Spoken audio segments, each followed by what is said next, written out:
Thank you guys so much for being here. My name is Ryan Gibson, and I'm so happy that you're here. Today we're going to be talking about configuration management in Drupal 8, understanding the building blocks of your Drupal site. So it's going to be fun. It's going to be a great time. To get started, you should know a little bit about me. First of all, I'm a Drupal developer. My wife's name is Christina. I have two kids, Lila and Redford. They're amazing. I love the Cubs. I'm not from Chicago, but I love the Cubs. I coach baseball, which I love doing. I work for a company called MediaCurrent, and we're based out of Atlanta, but we're a distributed company, and we're hiring. So if you're looking for a fantastic place to work, feel free to come and talk to me, and I'd love to get you connected. The last thing is I host a podcast with a couple of guys, or a few guys, and at work, and it's called MediaCurrent Dropcast, and we just highlight Drupal information, news, articles that are out there, and talk about them for a while. So more than welcome to check that out. So prior to being a developer and entering the tech world, I worked with students, and I worked with high school and middle school students, and so I haven't done much talking related to Drupal, but I used to talk all the time to students. And so you're just going to have to get into that mentality with me. I like to move around a lot. I like to wave my hands. And I also brought snacks. So I highly encourage you guys to eat these. In fact, when we're done, there better not be any left. So take a few. They're Girl Scout cookies, by the way. I got them right outside the train station. Also, if you're not sitting, it looks like everybody's pretty close, but if you're not sitting next to somebody, you'll need to be next to somebody because there's going to be some discussion going on as well. So enjoy some snacks. The last thing is I need a couple of helpers that I've already picked out ahead of time, even though I am going to be picking out some other helpers as well. So I need two people I know, Carrie and Chris. You guys need to build a feature for my Lego house. So, just gonna. All right. Got some random Legos here. Carrie, gonna build something for my Lego house. Can I have team help? Oh yeah, I encourage you help. Chris, you're going to build something, hopefully that's functional. We're building a store. A store? Yeah, a store. You got to give us a better spec. Oh, we need more specs. Oh, there's going to be plenty of those as we go. You're making me think like a client. All right, so we got that going. Enjoy the cookies. And there we go. All right, here's some more information about MediaCurrent. If you do want to know more about them, please do come out and talk to me afterwards. Okay, so who is this session for? This is a beginner session aimed at site builders, people who are new to Drupal, who are either using Drupal 7 now and haven't used Drupal 8, or haven't developed with any Drupal sites at all yet, and are just going to pick up and run right with Drupal 8 right away. So if that's not you, if you're looking for a more advanced overview with background of how configuration management works, how it's built on the back end, then this might not be the talk for you, and I'm completely fine right now if you want to get up and go to a more advanced session. That's completely cool with me, okay? But this is aimed at beginners. I've only been doing Drupal development for just going on 5 years. But I remember the first time that I went to a Drupal camp. I went to all of the beginner track sessions, and I found myself falling behind even at those. So if you're out there and you feel like you've gotten through this whole weekend and there's been a lot that's went over your head, what I'm aiming is to really make this practical, to talk through site building, what that looks like, and hopefully everyone has something that they can take away from this. If you are a more advanced developer and you just haven't touched D8 yet, this still might be useful for you and might be exciting to see what configuration management looks like in D8 as opposed to D7. So why are you here at this session? Would somebody just volunteer to raise your hand, maybe share with everybody what you were hoping to get out of this session with configuration management. Yeah.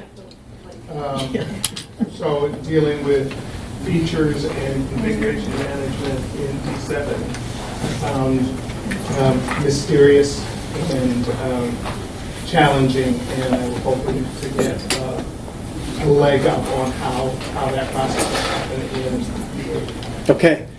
Yeah, so we're definitely going to talk about that. This isn't a session about features, but you can't talk about configuration management in D7 without talking about features, just because that was the go-to. So thank you for that. Can someone else maybe share what you were hoping to get from this? Well, my first discussion with Drupal, I see there is this configuration and all these various things you can click on, but it's not really clear what they do and who are they configurable for. Is it the user, for me? So I was hoping to get a little bit more clarification on what is the point of the configuration. Okay, that's great. We're and show of hands, how many of you are? Would you say that you are site builders? Okay, great. Yeah, that's the majority of you. Awesome. How many of you are? Would you say you're more advanced? You're developer, programmer. Okay, great. So there's a good mix of y'all. That's great because we're going to have some discussion time here in a second, and I encourage you to get some ideas from each other as well.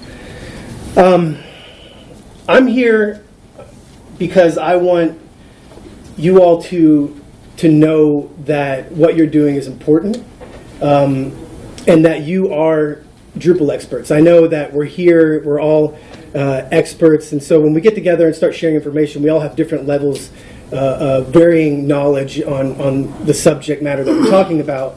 But to the client, you're the expert, and that's a big deal.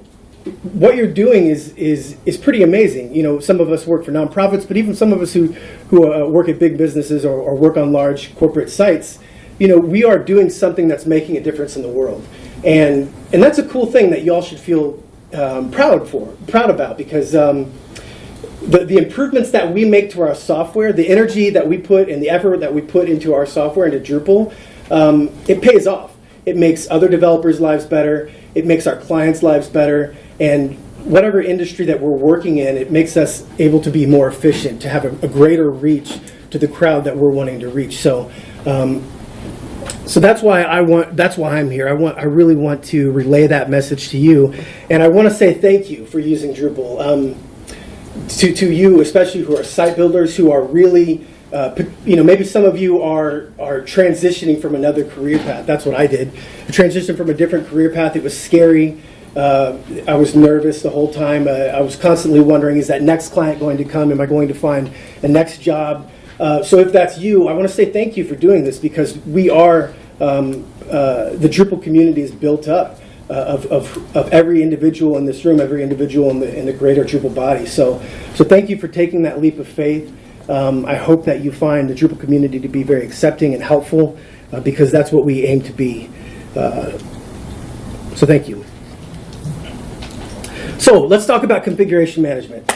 What does it mean? So I just went on Wikipedia and copy-pasted this long explanation. In terms of general software development, configuration management is the process for establishing and maintaining consistency of a product's performance, functional and physical attributes with its requirements, design, and operational information throughout its life.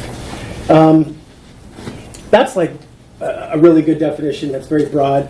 Basically, configuration management is how we track and control changes within our site, but also how we move those changes to different copies of our site. So that's what you can think about configuration management as, how we track and control changes and deploy them to other instances of our site. All right, we're going to take 1 minute here. I got this Apple Watch, and I find it pretty useless, but it does have a timer. So I want to time 1 minute where we talk about some terms that we should get familiar with. So just take a look up here at the board, turn to one person next to you, and for 1 minute, make sure that you all are familiar with these terms. Share what you think they mean, and if not, maybe someone around you knows what they mean. Ready? Go.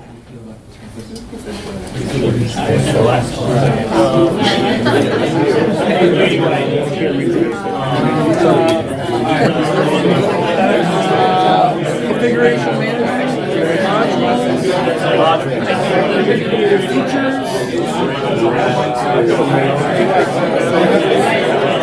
actually have a cane, so I'm not but I have a little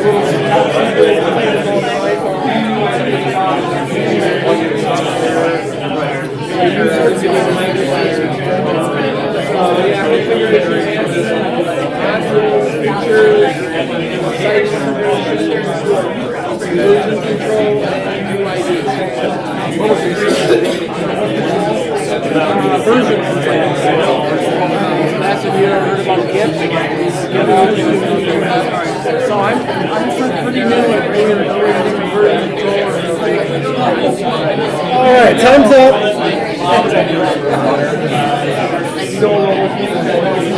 I don't really. UUID is universal, like I hear everybody wrapping up. Maybe on that last one. version control is keeping track of changes when you're saying to Drupal itself. All right, we're going to see how you guys did. We're going to see how your answers were and how close you were. It's crazy how much like teaching the kids again. It's all of a sudden become. Lost control of the room. Lost control of the crowd. All right.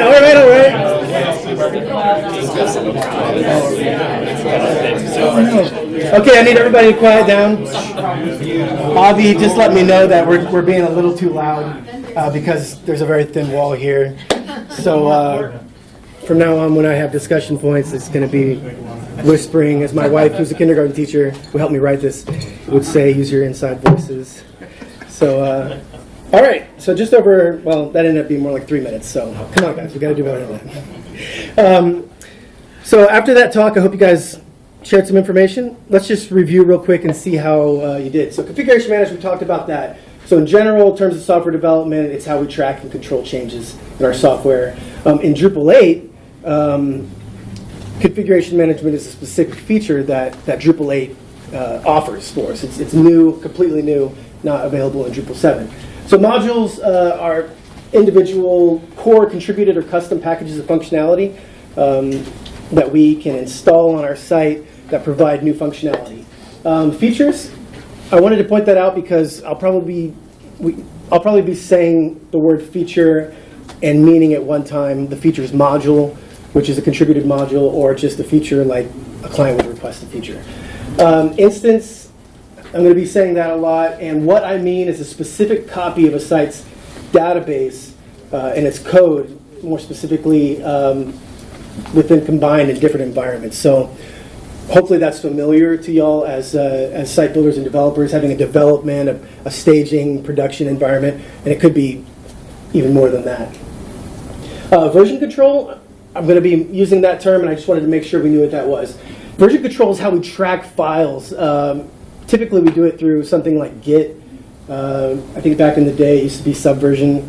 But that's how we track file changes. So for you site builders who aren't familiar with the command line, we use version control to record changes in code, just like how database configuration management tracks changes in the database. And then finally, this last one is going to come up later. It's UUID, and it stands for Universally Unique ID. And that's just going to be important to understand what that means later on. But all sites use UUID. In fact, it's used through just general software development. Moving right along. So the basics. How's a site put together? When you think about a site, we've got our code and our database, right? And the code is the structure of a site. It's like the skeleton and the body and all the moving parts.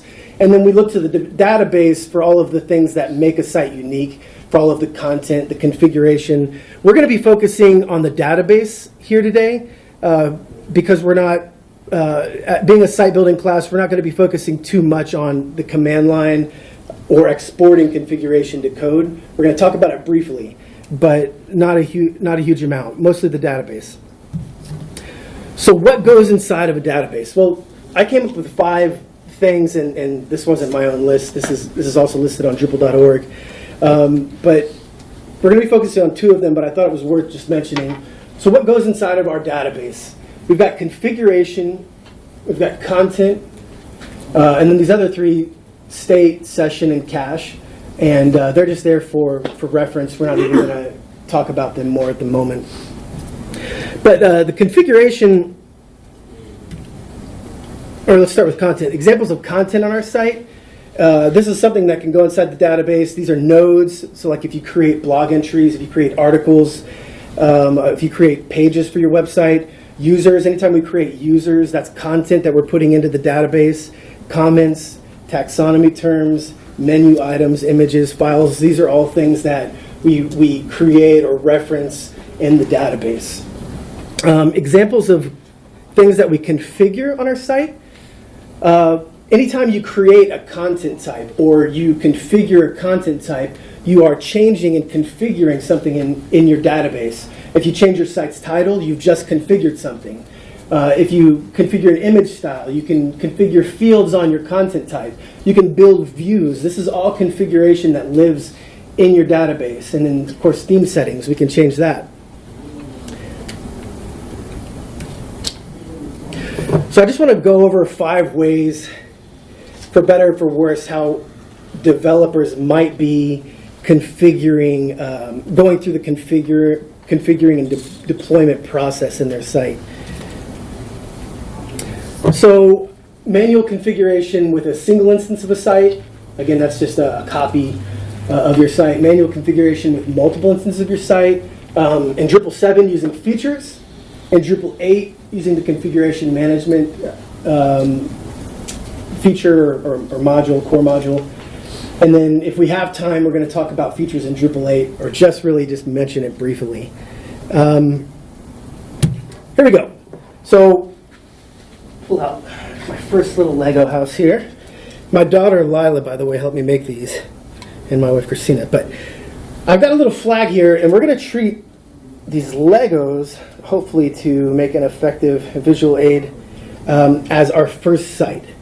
So when I first started getting into Drupal development, and this might be how it is for you as well, I was just concerned with being able to spin up a site of Drupal, a site install of Drupal, to be able to create content types, to see it working and to play around with it. It was with those first freelance clients that I started figuring out some of the pitfalls of that developers can quickly get into. And one of those first things that I figured out was working with only a single instance of a site. So here's our little Lego house. It's a little e-commerce site that we've built. Really proud of it. And let's talk about the benefits, the challenges of working with a single instance of a site. So the benefits, in my opinion, is pretty much nothing. If you do this, there's going to be a lot of breaking that happens. You're going to have downtime if you're building a site for a client and you're making changes and something breaks. And also, there's just no way to test new features as you're building them. So if you're a site builder, which there's quite a few in here, and you're only working on one version of an environment, hopefully after this talk, you're going to be compelled to rethink that. And I bring it up because I know, not to shame anyone, and also because I know it might seem somewhat obvious, but I think we'd probably be surprised to know just how many people are jumping onto a production site and just working on that, not making any backups, not making any local copies. So let's just jump on from there to manual configuration using multiple instances. So this is probably sounding more familiar, and now we're getting into what could be considered best practices or okay practices. So from here, moving from that one single development site, hopefully this is going to be familiar to y'all. Having that one development site of exact same copies of the same site in different environments. So we have got development now, we've got staging, and we have production as well. So we can think about our different sites in terms of Lego builds. And I've got 3 exact same copies of the site right here. So right out the gate, let's just talk about the possible benefits. So in Drupal 7, if you're going to use just manual configuration with your site and not rely on trying to manage your configuration with a tool, it could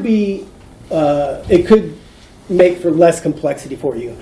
And how many of y'all regularly use features in here? Raise your hand. Okay, so it seems like about half and half. How many of you, as a rule, just refuse to use features? Anybody? Okay.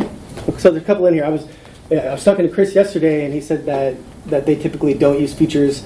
At MediaCurrent, we use features with all of our V7 builds, but we do have a couple of clients that just refuse to use features. They'll have in-house developers, and they don't like the added complexity that it brings, and so they just refuse to use features. So if you do that, it could be some less complexity of having to have all of your developers become familiar with features. I think it's debatable, but just know that it happens. People choose not to use features. So less configuration in code means that less feature modules, which do affect performance. So individual features, for those of you who don't know, when you create a feature in Drupal 7 and export it, it becomes its own custom module. And that custom module has to be enabled, and so when Drupal loads and when it runs, that's one more additional module that has to be loaded. So it could be a performance hit to your site if you have tons and tons of feature modules, which it's not uncommon for a complex site to have 20 or 30 feature modules, I wouldn't say. So the challenges of features. A lot of time.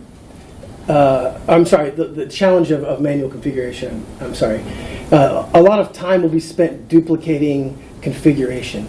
So what I'm talking about here is, let's say that I've got my development site.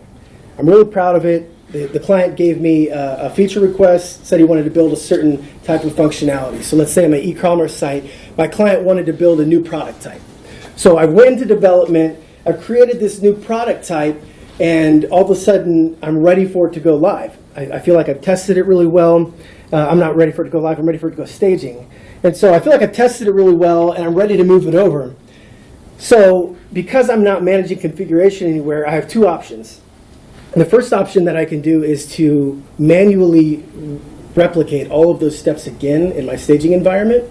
So what you might find yourself doing, site builders, is you might find yourself spending 4 or 5 hours on this feature build and development. You figured it out, and so you go to staging and you're having to replicate those steps. But being a good developer, following best practices, you have recorded all of those steps, you've listed them in detail, and now you go to staging and you replicate all of those steps again. So it might not take as long, but it might take an hour or more of your time.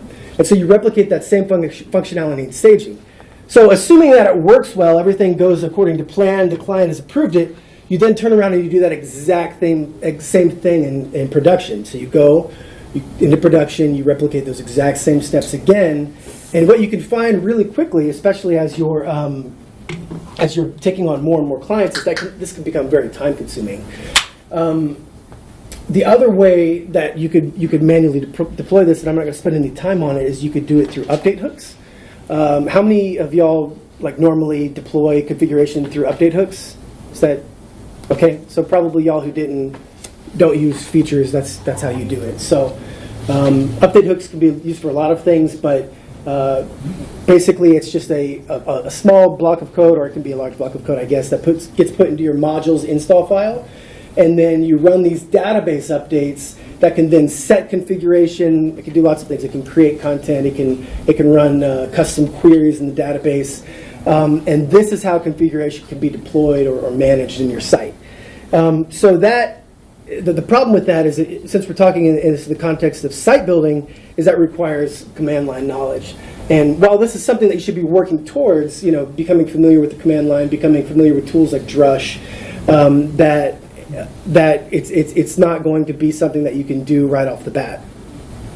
Another thing that I want to point out with manual configuration, and this is a challenge, this is why I put it as a challenge and not necessarily a negative, but manually configuring things in your site, it can be prone to errors. It leaves room for the unknown.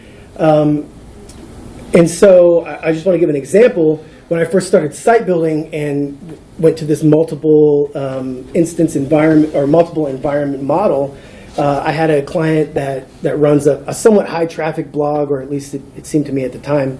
And I had built this feature in development, seemed to work great. And so I thought I had written down all the steps to do this well. I was building a view, and so this view basically listed the most popular content on his site over the past month, past year of all time, that kind of thing. So a pretty common feature request from a client. So I exported this view, thinking this is going to be easy, right? I exported this view from the Views UI. I took it, imported it on the site. It was inside of a panel, so I'm configuring this panel some. Lo and behold, I hit the save button, refresh the page, and it's just blank. And so I'm in this production site. I don't know if this has happened to anybody else, right? It's like your heart just drops. So I'm in this production site, and the home page is just blank. It's gone. And this is back at the beginning. So I'm like, it's 8 a.m. in the morning. Apparently, the traffic's super high at the site. I've got this client who's calling me, wondering what's going on, why the site's not working. I have no way to roll back configuration. I've just made this manual configuration change to the site and have no idea what's going on. So I got on the call. I got on the phone with pretty much every Drupal developer that I'd even known or heard of, and was asking for help on the site. So just know that this could be prone to errors, and it really could break your site. And then the last thing I wanted to point out with this is that we don't always have access to production environments. So even if you document the steps to replicate this functionality for yourself or for another developer, there are some sites, right, where once it goes live, the client no longer allows you to have access to the site directly. So just know that if you're manually configuring your site, or that if you're sticking to this model, that you're not always going to have unlimited access to a site. So there may be a point where you have to start deploying programmatically these updates. So that's the challenges that we have here. Let's move on to features in Drupal 7. So you're ready to start managing configuration and features. You're done messing around with manually configuring your sites. You're maybe not comfortable deploying configuration with update hooks. So you're going to take on features and make that part of your workflow, or your team's workflow. So talking about features, let's talk about the limitations first, because anytime you bring up features, it's usually a pretty hotly debated topic. Developers want to talk about why it's terrible, why it's the best thing since sliced bread, or what have you. And let's just talk about and get the limitations of features out in the open. So first of all, features isn't a core module in Drupal 7. It's a contributed module, and in addition to that, features wasn't created initially to manage your site's entire configuration. And by definition, features was intended to create and manage configuration in packages. It was created to deploy specific features of a site. So, did you build something for me, Chris? Yeah. This is perfect.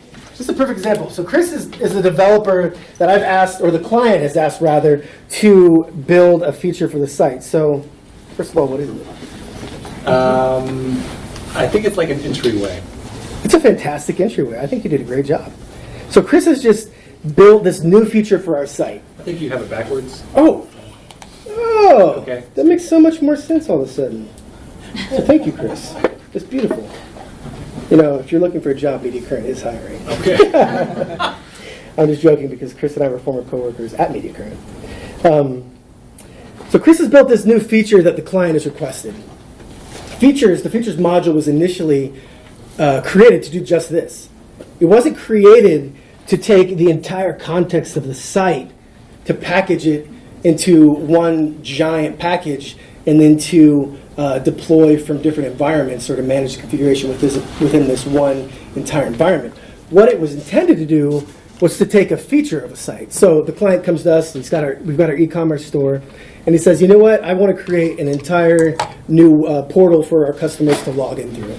So I want you to come up with whatever it takes. So Chris goes, he develops this new client login portal. Maybe it uses some social login features, and he builds that.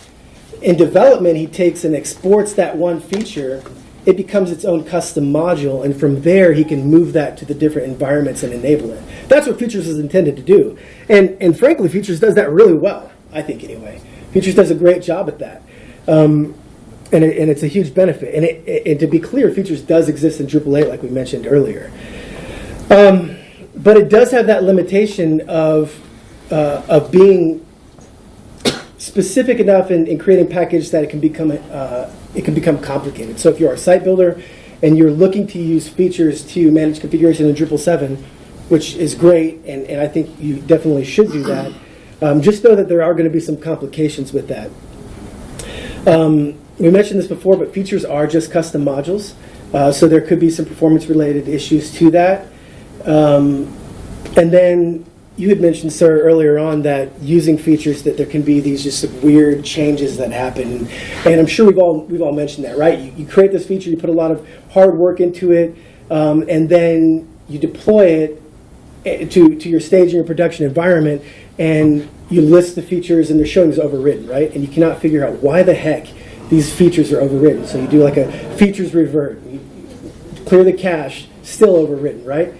And it takes however long to figure out why this feature is in an overridden state. So just know that features can have these odd conflicts that happen, and it can be frustrating. But I'm not wanting to discourage you at all from using Features, because I think as a module it's fantastic. And in D7 it is the best option. So benefits of Features, in D7 it does a great job for managing configuration, even though it wasn't necessarily created to do to manage an entire site's configuration. It does a well enough job. It does require a lot of times chasing down that configuration or installing some other additional contributed modules, but it works.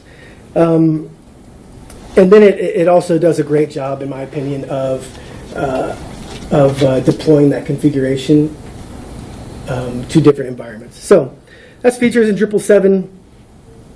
Now let's get on to and then demonstrate as well configuration management in Drupal 8. So let's talk about the benefits as well as the one limitation I could think of. And if anybody else can think about limitations for D8, I would love for you to raise your hand in a bit and share those, because I'm wanting to better improve my presentation for the future. So configuration management in D8 is this exciting thing that really, to be honest, that Drupal is catching up with some other software, maybe CMSs or just software in general, where we're now just able to, out of the box, manage configuration in D8. So it is available right when you install your site, like you mentioned. You go to this one tab and wow, it's there. The UI is easy to use. It's easy to understand as well. If you've used the Features UI, you know that there's a limitless number of tabs that it seems like, and you're clicking and trying to figure out exactly what to export and how that works. But the UI and config management in D8 Core is pretty simple to use. It only has 3 tabs. Configuration management is faster, so it is stored in the database, the config is, and it's only requiring to work with files when you're deploying new config to the different environments. So at that point, when it's looking to sync, it'll check out the files, see what the diffs are. It just exports it into YAML files. It looks and then says, okay, we've got new configuration to import. It imports that and then makes the database changes, and then you're not constantly having to read custom modules like in Features. You're not having to take the overhead to work with files. The diffs in configuration management, and what I mean by diffs is showing the difference between the current state and what's about to be imported when you're synchronizing, is really readable. We're going to take a look at that in a second. And you still have granular control over what's being synced in config management. So if you didn't know, when you're changing configuration in your development site and getting ready to deploy that, let's say, for example, your client does have a new feature that he's requested, a new feature build for his site. and you get done building this feature in your development site, but you've done all this other config changes as well to your site. But when you're going to deploy that in config management, you're still able to have granular control over what config changes you want to export at that moment. So you still have that control in config management, and I think that's great. So the only limitation that I can think of regarding configuration management in D8 is that it only works on syncing the exact copies of the same site between different environments. So what I mean by that is, again, back to our Lego builds here. So let's say the base of this site is our UUID. We mentioned that term earlier, that universally unique identifier. Let's say that each one of these sites, because they're exact copies, all the UUIDs match. And let's say that you get done building this blog content type and you build some views that you want to display the blog, and you all of a sudden want to deploy those to the different sites. Well, configuration management does that great. It works just fine.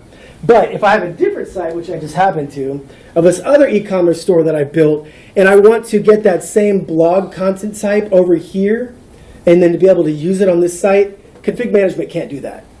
It can't take that new config package that we've just built and move it to a different site. Because those UUIDs don't match, and there is just no way around that. But we're going to talk about how we can do this right after this. So, moving on. Actually, we're going to skip that one for now. Everything's awesome. Let's go ahead and do a demo real quick. Does anybody have any questions so far, or anything that you want to point out? Can anyone think of any other limitations to configuration management in D8? Me either. It's just pretty awesome that way. So this is pretty cool, actually, because without knowing in advance that I was going to be using Legos in my build, Chris and I were talking yesterday, or Carrie and I were talking yesterday, and it turns out that Chris has a personal site where you display your kids' Lego builds, right? Yep. So I had come up with all this, I'd come up with development and staging and production environments that just had dummy content on it, but we definitely leveled up here. So we're going to go ahead and make a few changes to our site just to take this for a test spin and see exactly what configuration management does, and maybe keep in mind maybe what those other processes would have looked like along the way if we had done this manually and then had to replicate those steps, or if we had done it through features. So this is just standard D8 core stuff, but we've got some content on the home page as well as a view here displaying that content. And we're just going to make some quick changes to the site. So from here, we're just going to go into configuration management, and let's change the site title. And we're just going to say completely new site title. And we're going to save that. Okay, that's done. And we'll just, what else should we change? How about the view on the home page? So we're going to go to that view on the home page, and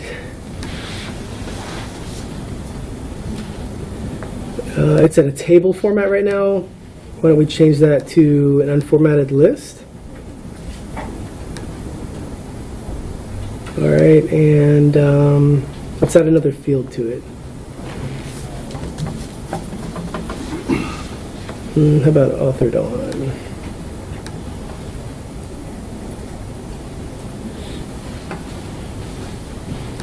Sure.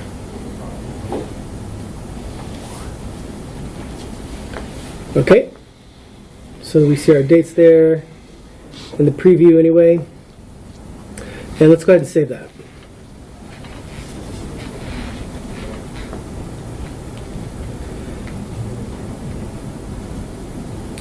All right, last thing I want to do is just trying to make sure we get around to everything. Let's change something about the theme.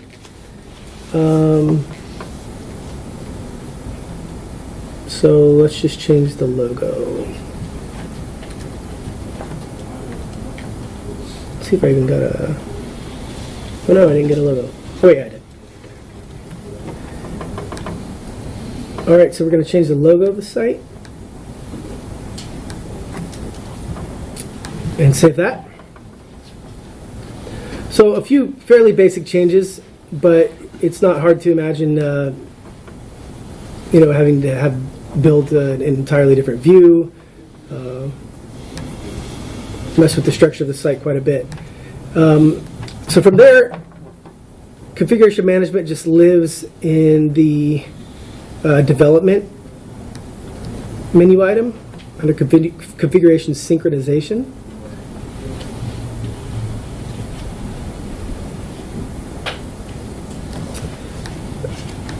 Now we're just going to go there and export our changes, first of all.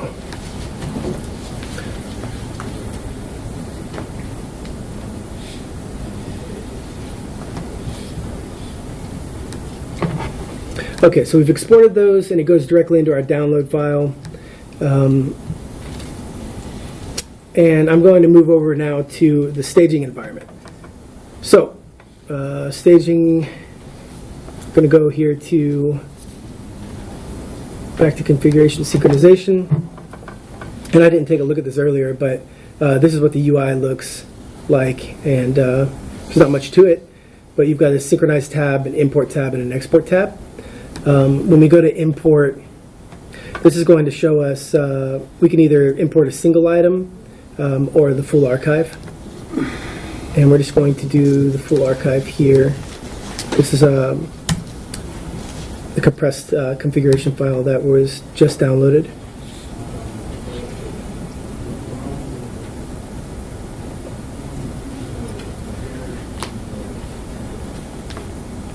Okay, so it's imported that, but it hasn't applied those changes yet. What it allows us to do now is to make sure that we want to make those changes prior to blowing away all of the configuration on our site. So we can easily look at the diff. So we had Chili World, Legos. There we go. It's back. It's done doing its thing. And we've changed the site title, completely new site title. And it gives which component of the site that it's being affected here. The theme change that we made, we didn't have a logo set, but now all of a sudden it's showing a logo here. And then finally, the view changes. And from here, it's just pretty easy to read. Probably could use some theme changes there.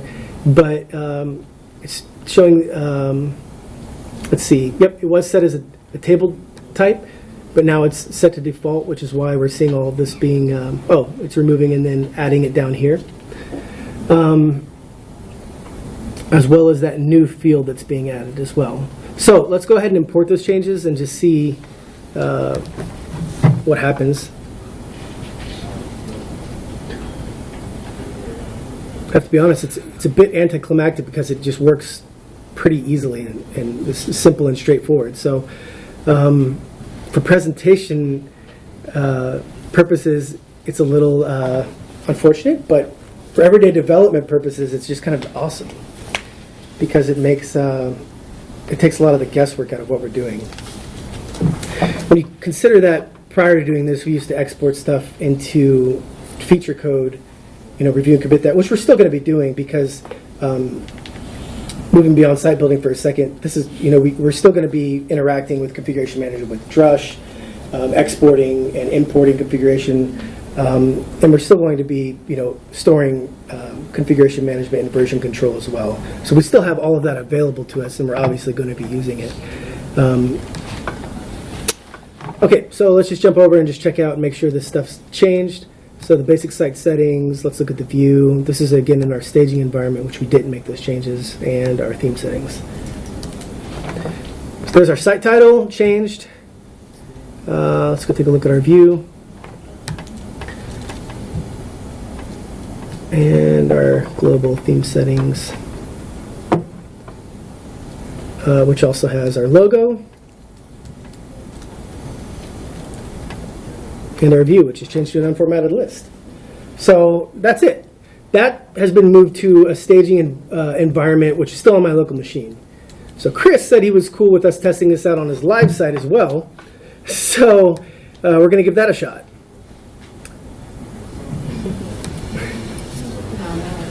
Live demo. We'll see how this works. Chris, I apologize to your kids in advance if this messes up. So we're going to import. I was going to say, so if Chris has already done an export on it earlier, then he can just get it back, I suppose. Actually, I'm glad you brought that up, Dan, because prior to doing this, we exported the configuration on Chris's site. I emailed it to him, and I was like, hey, for some reason my laptop gets thrown under a bus and is destroyed entirely. The config's in your email. And all he has to do is just go onto his site and import that, and he's got his changes back. So, pretty amazing stuff. So let's go and import this.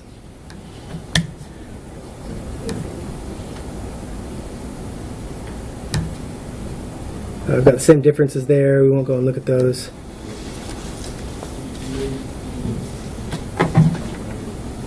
The only thing I'm thinking probably won't work is the like viewing the front end facing part of the site is the logo.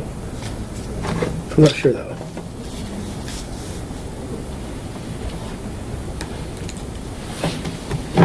Okay, so that's been imported and synchronized.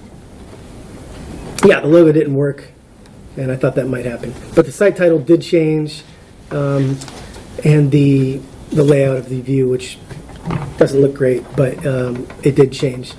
The logo needs to be included in the deployment, which we would have done. We would have added that either to version control, or we would have manually re-imported that logo. So there it is.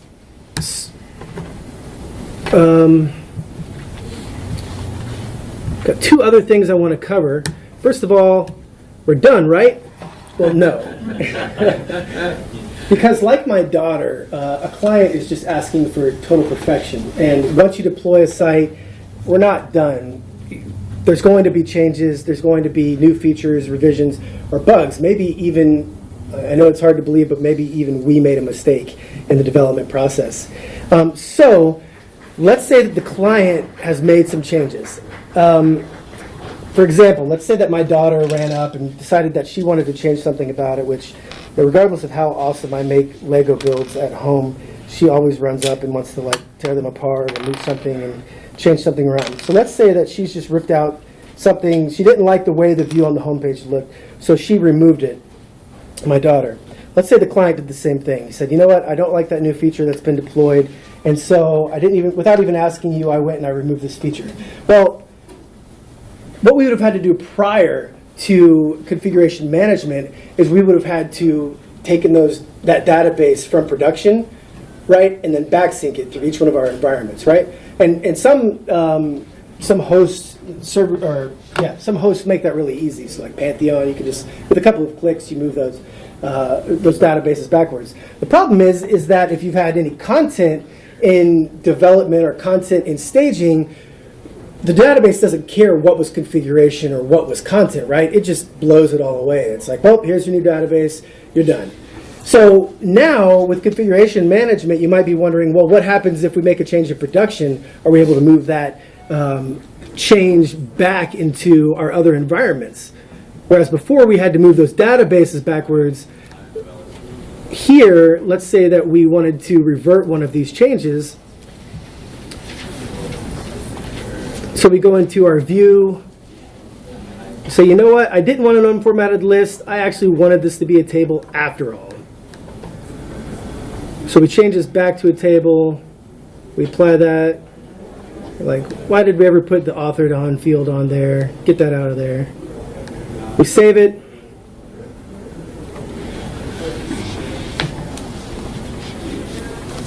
And we're going to export that configuration.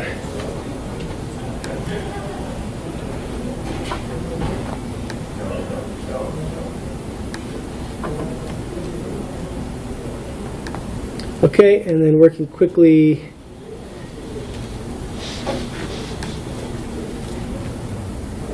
we're going to go into both of our other sites,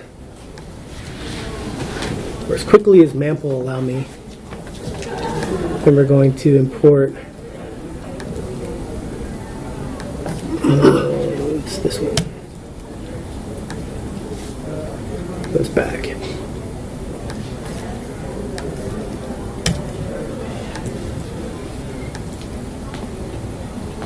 By the way, I wanted to point out that I'd seen it the other day, and I've not tested it out yet. But there are options for limiting a client's. There are options for limiting a client's access to configuration management on production. So if that's it makes configuration read only, I think, in production. So if that's something that you need to do, actually might be encouraged to do that. So here we go. Let's look at the difference. Moving this back, and those changes exist. We've checked them out. Looks great. And we're just going to import those. So I've got to say that's got to be one of the most exciting parts of configuration management, is being able to sync changes from production backwards without having to blow away your database.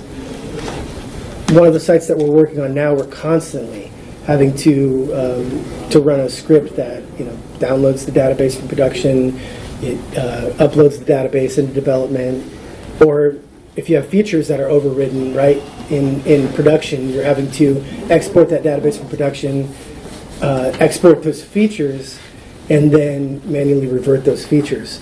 So this is going to make that much more painless, and especially so as you continue to pursue the command line more using Drush. And just like that, let's make sure, going back to the site, that those changes took.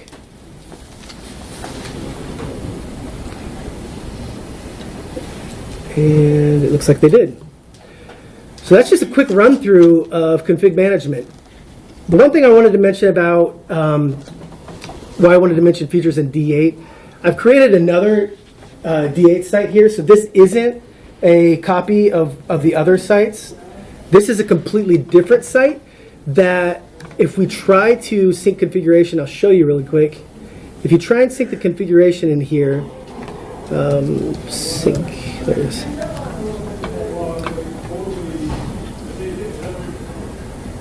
From our other site, Carrie, can I have the thing you built, please? We built 2 little creatures. What? To go in your house. You built 2 little creatures? That's awesome. That's awesome. Yeah, so if you try and do this, it's going to throw a message saying the stage configuration cannot be imported because it originates from a different site. So there's just no way to get around that, because it's configuration management. It's going to notice that it's coming from a different site, and it's going to stop you from doing that. But the good news is, getting back to features is available in D8, and whereas in config management you can only take things and move them between the exact same copy of a different site. Let's say we have different features that have been built. Features actually leverages config management in D8, and it's even way better. And you could take these new features that have been built and move them to completely different sites. So if I have built that new e-commerce feature that the client wanted, I can move them between the different versions of my site, and it works just great. So once again, everything is awesome. And we're going to take just 1 minute, because we've still got 5 minutes left, and just discuss among yourself, if you can, the things that you're building. Or are you building with Drupal 8 now? Will you be using features? Will you use Drupal configuration? What's next steps for you to start that workflow? So I'm going to hit my timer. Go ahead now.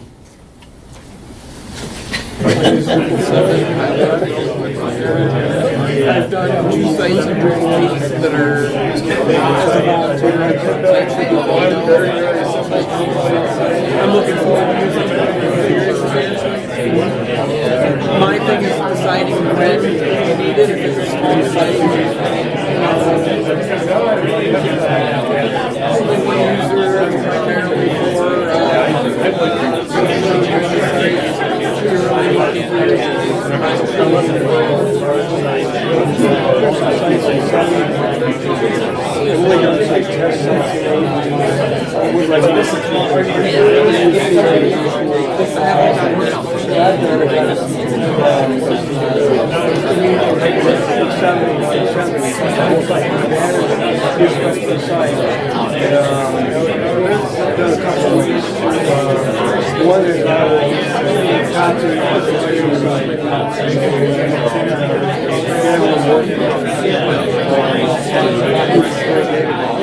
All right, time's up.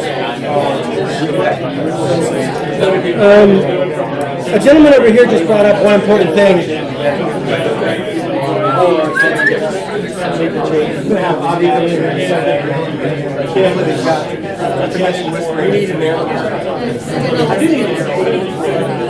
I work for the Wisconsin Center for Blind and Visually Impaired. We run the station. Okay, excuse me, everybody.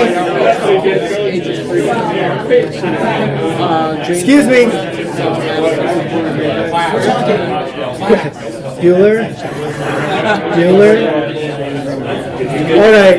A gentleman over here, we've only got about 2 minutes left, but a gentleman over here did bring up a good point. I wasn't, when I changed that back, I said the term, I was reverting something, but I wasn't actually reverting something, I was making a new change.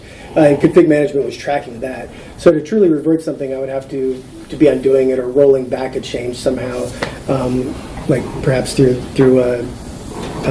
tracking it in code or something like that. So if that was confusing, I apologize. Really quick, we've got like 2 minutes. Any questions anybody have? Yeah. So, there was one, you were going through the UI for config management. Sure. I think you were viewing the diffs, and the title of the model that came up was like, view changes of something, something, something. I wanted to know, is that a component? Like, how would you refer to that, to what you're doing the diffs of? Like, how is that being chunked out? Yeah, okay, good point. So I'm definitely looking for someone to help me out if I don't explain this well. But when you create a module, a customer contrib module, you define config settings in your module. And so each one of those settings are created by modules. So that's what's being listed there. So like, for example, if you build your own custom module, you can create your own custom configuration. So it's just showing what that module is defined that as. But I think you could call it a component, is that right? So you were in it. I believe that's a file name. Is that what the file name is? Looks like a file. Ends up Yeah. being a file name when you export it. If you want an example of that, the next session has an example of that. The next session is going to have an example of that. So So it's like what you would see in features when you're literally comparing file names. It's kind of the same concept, but. yeah, because in features we export components, don't we? So it's very. I think it's very similar to that. They're Okay. components you deliver. Any other questions? Yeah. Yes. What if a lot of people are making configuration changes at the same time? Does this cause problems? Yeah. Good point. I think there are going to be. I think there's a contrib module that yes. In your sites folder for Drupal 8, there is an actual designated folder for config where you export your entire site configuration, put it in that folder, and then it's tracked by Git. So when you do a poll on your next server, it'll pull all your config changes with it. Drupal will see them, and then you can just import them from code. Right. So So you would actually. where would the conflict? So you would manage the Go to conflict. the UI and hit import of that tarball that came out that you exported. It would be in your code, Right. and when you pushed it, you would just hit import. And you're saying Git would kind of merge that too, or something? Well, you'd have to add the files through Git, but when you put it in that config directory that's being tracked by Git, it'll be part of your repo instead of a separate tarball that's just downloaded on your machine. There's So- no user interface way to do a Git merge though. Right? So like not from the site, outside. There of actually is a the context drush of Git. command for it that will export it, put it into your config folder. I don't think it adds it to Git, but all you have to do is do a git add all and then commit. Right. That's using Git though. Yeah. So these are some more powerful features, obviously, that are available through the command line using version control, which you're encouraged to do. You had one. Yeah, like if there are things that you would specifically want to exclude from your configuration, like I have devel on locally, Mhm. I often like to leave it on. I don't want to turn it off every Yeah. time I export. How do I tell it never export devel Yeah. module being on or its setting? You can manually override in your settings PHP file. I believe that would be the way to do that. Can I override the fact that devel module is turned on? I'm not sure about that. I did see something about config merging. Okay. Something to look into. I didn't. Was it a contrib module? Because that's what I was thinking might exist. I'll look at that, and I will list that in the slide notes when I post it online. Yeah. I would suggest that when you check new config into Git, like review all the changes, just like with features, like go through, and at that point, you can kind of you can say, oh, I don't want to enable devel, and say, don't want Yeah. to check that change into Git. So if you are using Git, you should review what goes in there, just don't try to Yeah. do that. We were kind of talking standard best practices for PRs and making sure that we're reviewing changes that go into code. When I import locally, then I have to turn Git back on because it'll sync that devel is not, right? When you import locally. Yeah, so, because it's never part of the configuration sync that devel won't Yeah. stay on after being imported. I think a manual settings override would be the right, because we do that anyway, right, with like stage file proxy and modules like that we only want to run in development. We would set that manually in like our local settings file. I think that would be the way to handle that. Man, I know we're over on time. I apologize. We just went over questions, and I forgot that cool GIF I had. Is there going to be a test? Yeah, there will be a test I'll post later. Thank you guys for being here so much.